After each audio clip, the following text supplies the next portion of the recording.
어머니 이야기라는 주제를 가지고 여러분과 함께 하나님 말씀 상고해보는 시간 갖도록 하겠습니다. 이 어머니 이야기는 멜기세덱 출판사에서 2016년도에 발간되었던 책 속에 있는 내용입니다. 잠깐 한번 읽어드리겠습니다. 토마스 모어의 소설 유토피아에 등장하는 이상향의 의미는 No Place라는 뜻이다. 세뮤얼 버틀러의 소설 에레혼에 등장하는 이상향의 의미는 Nowhere이라는 뜻이다. 이상향은 어디에도 없다는 의미이다. 하지만 정말 이상향은 없는 것일까? 우리의 삶이란 짧고도 긴 여행이다. 그 여행을 통해서 우리의 삶 곳곳에 살아 숨쉬는 존재를 느낄 수 있다. 그리고 그토록 찾아 헤매던 그 이상향은 다른 어떤 곳이 아닌 바로 어머니의 품속이 아닐까 생각한다.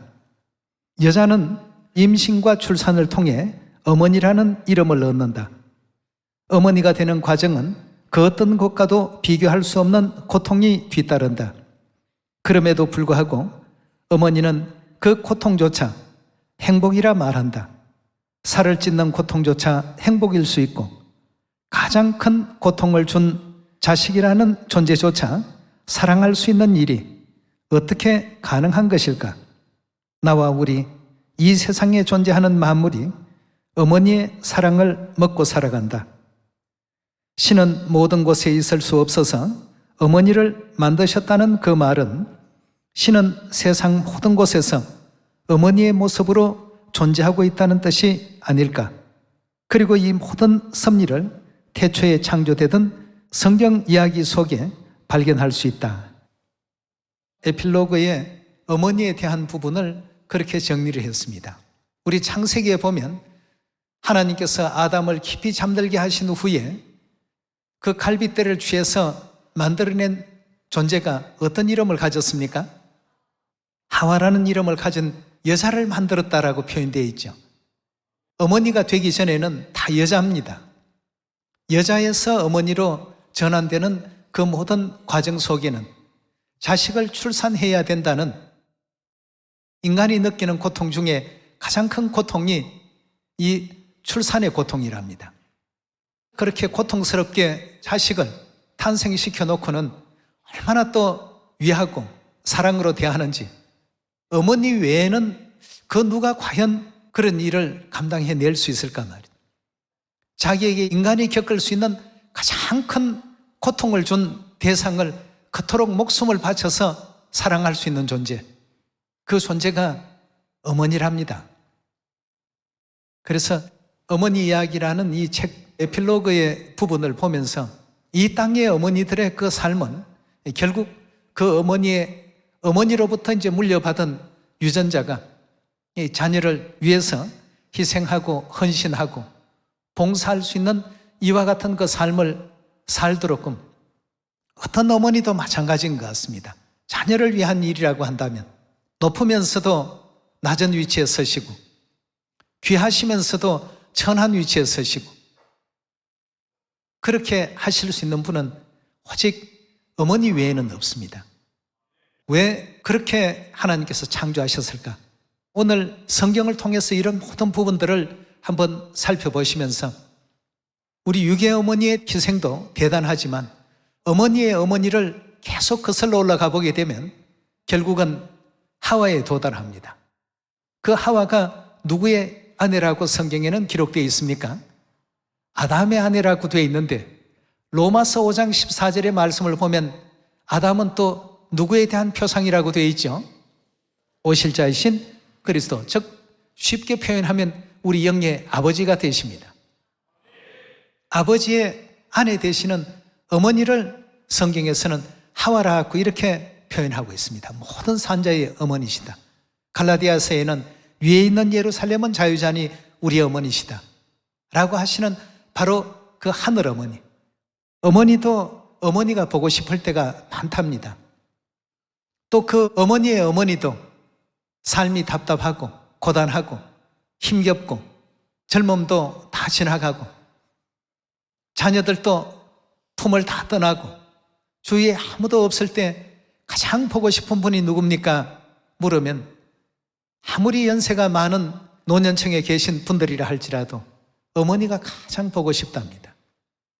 8, 90의 할아버지들에게 물어봐도 어머니가 가장 보고 싶답니다. 전 세계 가장 아름다운 말이 언어가 무엇일까 하고 조사를 해보니까 가장 최고의 아름다운 말이 어머니라는 단어였습니다. 모두의 그 마음 가운데 어머니가 그렇게 존재하고 있다는 것은 우리 영예의 어머니의 그 희생과 어머니의 사랑, 또 어머니께서 자녀들을 위해서 말없이 또 이끌어 가시는 모든 이 복음의 길, 이 모든 것이 결국 만민들에게 어머니에 대한 그 그리움을 간직하는 요소가 되지 않았나 하는 생각이 듭니다. 그래서 오늘 어머니 이야기라는 주제를 가지고 갈라디아서 4장 28절의 말씀 함께 보겠습니다.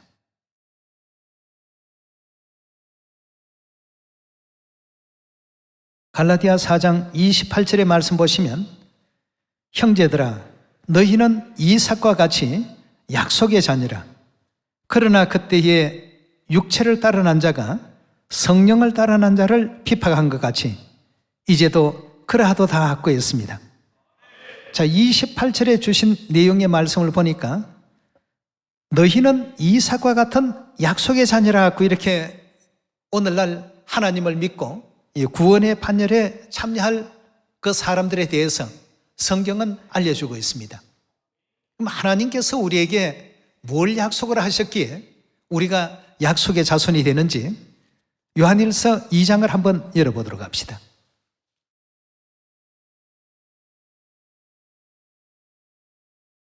요한일서 2장 25절의 말씀 보겠습니다. 그가 우리에게 약속하신 약속이 이것이니 곧 뭐라고 했죠? 예, 하나님께서 우리에게 영원한 생명을 약속하셨다고 했습니다. 그렇다면 오늘 이 주제가 어머니 이야기인데요, 생명하면 어머니와 떼놓을 수 있습니까? 어머니 없는 생명은 결단코 존재할 수가 없습니다. 어머니가 아니면 우리가 지금 이렇게 말할 수도 걸어 다닐 수도 뭔가 인지할 수도 감지할 수도 없는 그런 모든 DNA를 어머니를 통해서 이제 물려받는다고 하죠.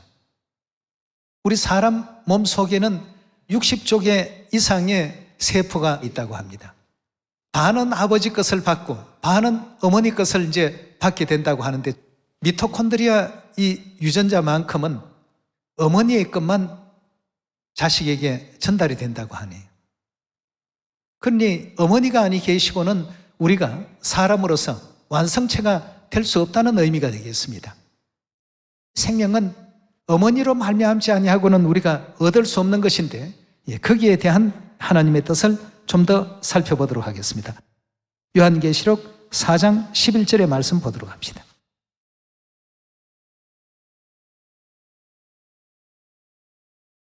계시록 4장 11절입니다.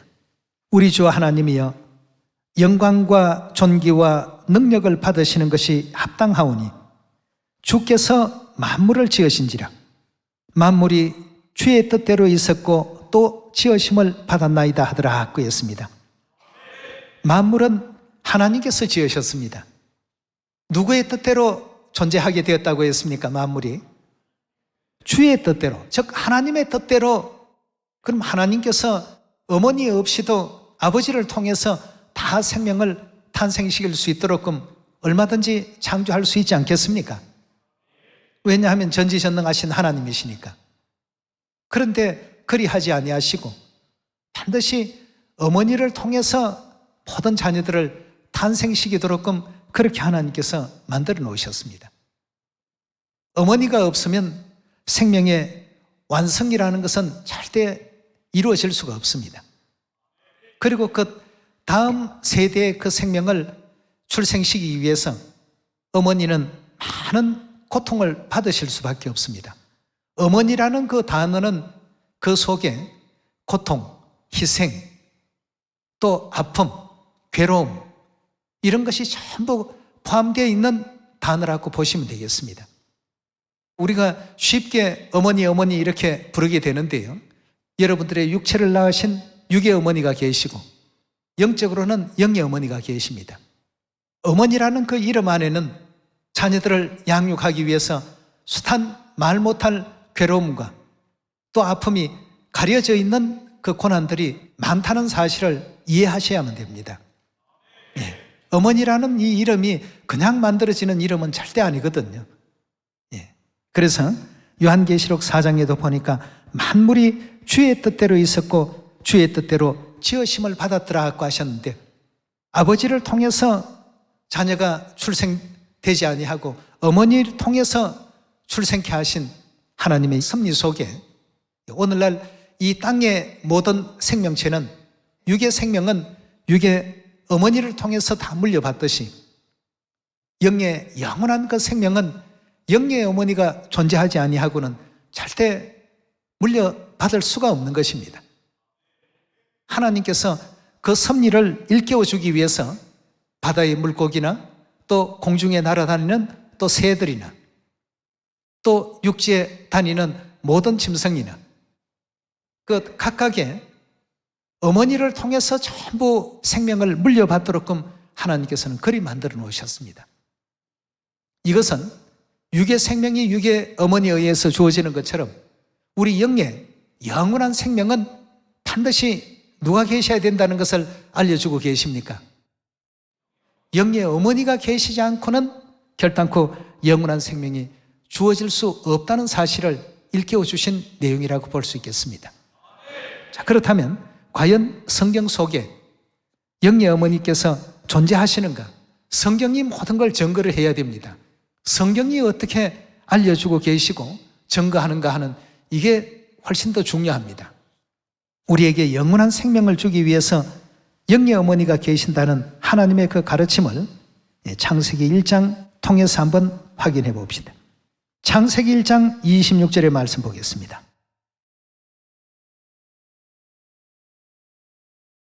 (1장 26절의) 가르침을 보시면 하나님이 가라사대 우리의 형상을 따라 우리의 모양대로 우리가 사람을 만들자라고 했습니다. 만약에 아버지 하나님 홀로 인류 인생을 지으셨다면 내가 만들겠다라고 표현을 하셔야지 우리가 만들겠다라고 표현하는 이 표현은 잘못된 표현입니다. 성경은 우리에게 진리를 가르치는 책입니다. 한 분 하나님께서 천지와 만물을 다 지으셨다면 여기서 우리가 만들자는 표현이 나와야 되겠습니까? 아니죠. 반드시 한 분 이상의 하나님께서 우리를 창조하시고 만드셨다는 사실을 확인해 볼 수가 있겠습니다. 거기에 대한 답을 27절에 넘어가서 한번 확인해 봅시다. 27절의 가르침 보시면 하나님이 자기 형상 곧 하나님의 형상대로 사람을 창조하시되 남자와 여자를 어떻게 했다고요? 창조하셨다고 했습니다. 우리의 형상을 따라 사람을 창조하자고 하시고 남자와 여자를 창조했다면 그 우리라고 하는 남자 형상의 하나님과 여자 형상의 하나님이 존재한다는 사실을 이해할 수 있지 않습니까? 절대 한 분 하나님이 인류를 창조한 것이 아니더라는 것이죠. 그 남성적 형상의 하나님을 인류 인생들은 아버지 하나님이라고 오랜 세월 동안 불렀습니다. 그렇다면 여성적 형상을 지니신 하나님은 우리가 어떻게 불러야 되겠습니까? 당연히 우리에게 생명을 주신 분이시니까 어머니 하나님이시죠. 예.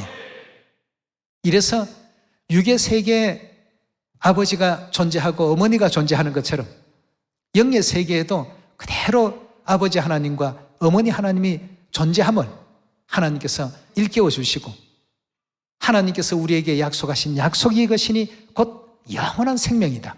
그러나 그 생명은 반드시 어머니를 통해서 인류 인생들에게 주어지는 것이다.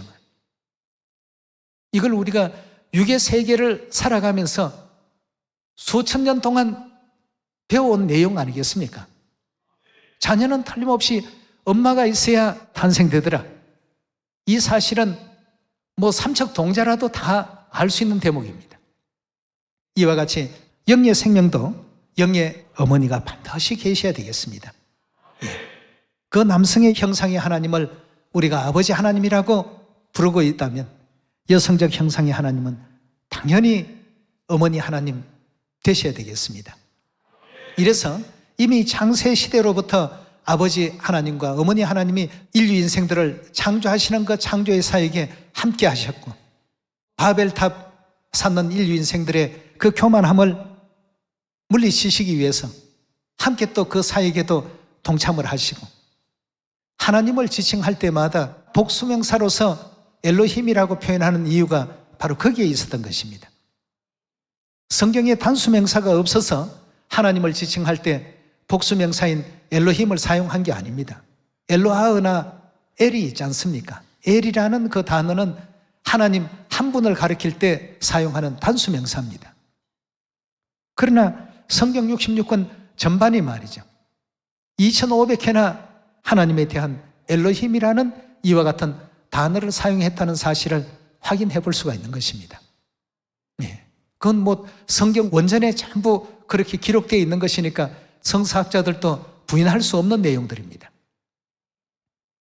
이렇게 어머니가 계시하지만 모든 인류에게 하나님의 약속인 무엇이요? 영원한 생명이 주어질 수 있는 것입니다. 그 영원한 생명을 이 땅에서 약속받은 자들이 되어야 우리가 영원한 천국 고향 돌아갈 수 있는 것 아니겠습니까? 그것이 약속되지 않는 사람들은 아무리 주여 주여 하고 믿습니다 100번을 한다 할지라도 마태복음 7장에 예수님 가르친 가운데 뭐라고 되어 있던가요? 내가 너희를 도무지 알지 못하니 불법으로 행하는 자들아 내게서 다 떠나가라. 그렇게 기록되어 있지 않습니까? 아버지만 존재하는 것이 아니라 반드시 어머니가 계실 때 그 교회가 영생할 수 있는 교회예요. 영원한 생명의 약속을 보장받을 수 있는 약속의 자손이 반드시 될 수 있는 것입니다. 어머니가 아니 계신데 약속의 자손이 된다. 그건 있을 수 없는 일이고 하나님의 모든 그 가르침을 왜곡되게 전하는 잘못된 가르침이라고 밖에 볼 수가 없는 것입니다. 자, 그렇다면 어머니의 그 존재는 가정에서도 항상 보면 자녀나 남편을 섬기십니다. 하나님께서 정해놓으신 그런 어떤 질서가 있습니다. 남편은 아내의 머리라고 이렇게 표현되어 있지 않습니까? 성경에도 머리지만 아내를 사랑으로 이렇게 대하고 또 아내도 남편을 주를 대하듯이 그렇게 또 대하라. 그래서 서로 화목한 가정이 되라고 하신 그 가르침이 있지 않습니까? 서로 위해 줘야 된다는 이와 같은 그 내용의 말씀이 성경 속에 기록이 다 되어 있습니다. 그래서 아버지도 어머니도 우리는 다 귀합니다. 어머니의 존재는 가정에서도 높으시나 자신을 낮추시고 주인이시지만 종처럼 사시는 분이 바로 어머니의 위치십니다. 그리고 이 땅의 모든 어머니들의 자녀를 향한 그 사랑, 그것은 그 어머니에게서 그 유전자가 물려졌다고 합니다. 계속 근원적으로 찾아 올라가게 되면 창세기 3장 20절에 이제 도달하게 되는데요. 창세기 3장 20절에 보도록 합시다. 3장 20절에 보시면 아담이 그 아내를 하와라 이름하였으니 그는 모든 산자의 뭐라고요? 어미라고 하는 것을 어머니로 바로 나오죠. 모든 산자의 어머니가 됨이더라고 했습니다. 결국 이 하와부터 시작이 됐습니다. 하와는 누구의 아내입니까? 아담의 아내인데 성경은 그 아담을 그리스도라고 이렇게 표상을 하고 있습니다. 로마서 5장 14절의 말씀 같이 보겠습니다.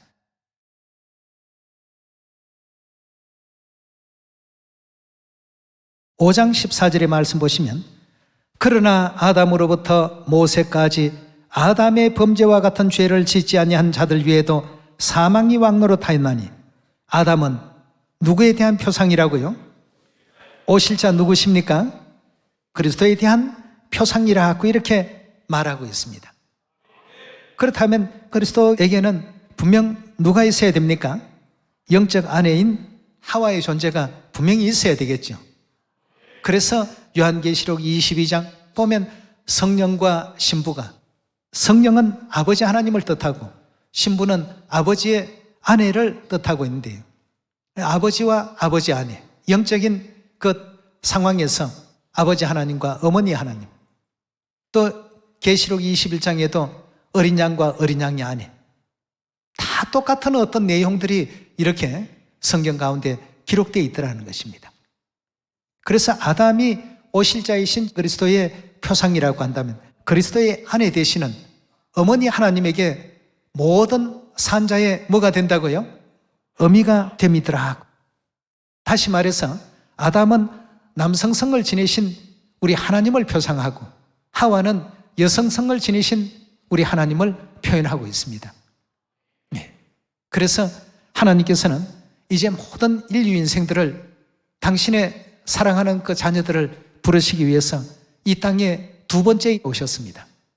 갈릴리 나사렛에서 복음 전파하셨던 2000년 전 육체를 처음 입으시고 이 땅에 오셨고, 무화과 나무가 가지가 연하해지고 잎사귀를 낸다는 그 예언에 맞추어서 1948년도에 침례를 또 받으시고 두 번째 이 땅 위에 복음의 그 사역을 또 시작하셨습니다.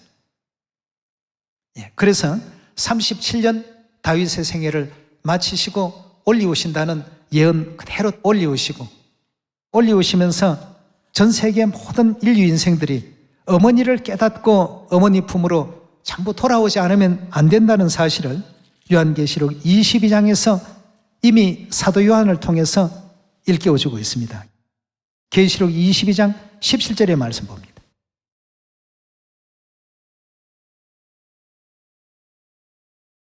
성령과 신부가 말씀하시기를 오라 하시는도다. 아버지와 어머니께서 말씀하시기를 어떻게 한다고요? 누구에게로요? 성령과 신부에게 다 돌아오라 하고 했습니다. 우리 모든 인류 인생들이 어머니를 깨달아야 믿음의 완성을 이룰 수 있다는 그런 의미가 되겠습니다. 아버지를 알고 어머니를 알고 그랬을 때 아버지 어머니께로 다 돌아갈 수 있겠는데요. 성령과 신부가 말씀하시기를 오라 하시는도다. 듣는 자도 오라 할 것이요 목마른 자도 올 것이요 또 원하는 자는 값없이 생명수를 받으라 하시더라.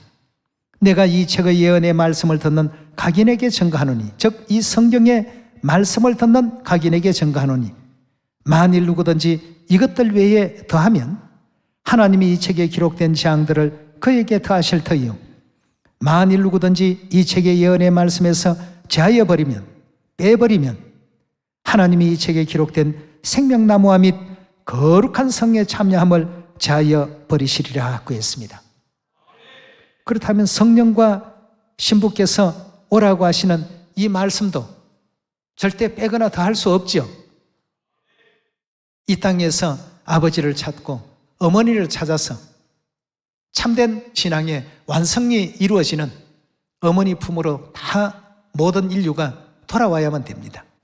이사야 60장에 보면 내 아들들이 그 비치는 그 빛을 바라보고 다 돌아올 것이고 내 딸들이 한겨 올 것이다. 그렇게 예언되어 있지 않습니까? 이사야서 우리 60장에서 확인을 해보도록 합시다.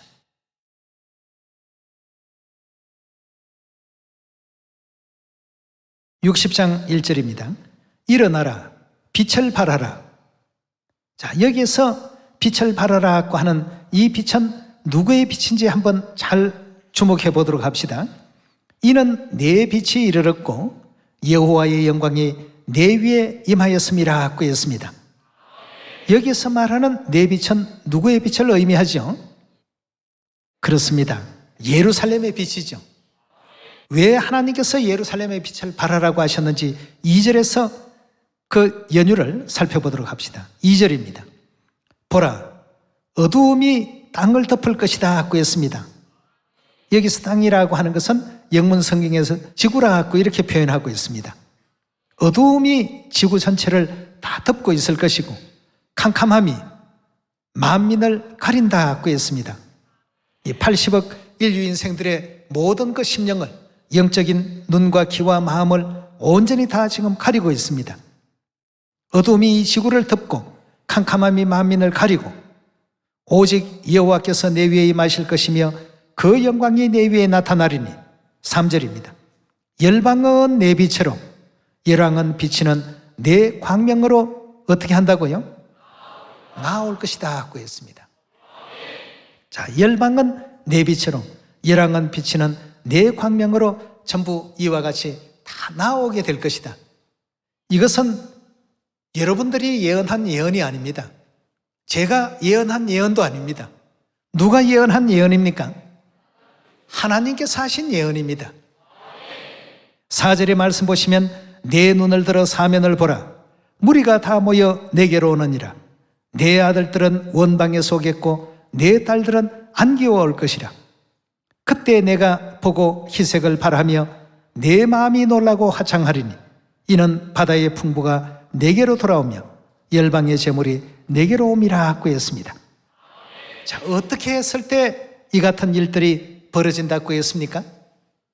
예루살렘의 그 영광의 빛이 이 캄캄함으로 뒤덮여 있는 이 지구촌에 어떻게 할 때요? 다 전파되고 알려지고 그 영광의 빛을 발했을 때 저와 여러분들은 어머니라는 이름 앞에 정말 참 지난날에 하늘에서 지었던 그 모든 죄와 허물, 이 땅에서 지은 죄와 허물 다 속죄함 받고 영원한 천국 고향으로 넉넉히 또 돌아갈 수 있는 우리 하늘 자녀들이 다 되어야 될 줄 믿습니다. 네. 어머니라는 그 이름은 우리를 고통으로 낳았다는 하나의 어떤 산 증거물입니다. 그렇게 했을 때 얻어질 수 있는 이름이 어머니라는 이름입니다. 그냥 가볍게, 그냥 쉽게, 그냥 아무렇게나 만든 것이 아니지 않습니까? 그래서 어머니는 항상 내 인생의 전부이고 내 삶의 전부라고 우리들을 표현하셨습니다. 우리도 또한 아버지, 어머니가 우리 삶의 전부가 될 수 있는 그런 올바른 그 신앙 속에서 하나님의 영광을 온 사마리아 땅끝까지 다 널리 전가하고 하나님의 그 가르침을 바르게 또 전파해서 시온의 형제 자매들이 어머니의 빛 가운데로 다 돌아올 수 있도록끔 안내할 수 있는 여러분과 제가 꼭 되시기를 부탁드리면서 말씀 마치도록 하겠습니다. 감사합니다.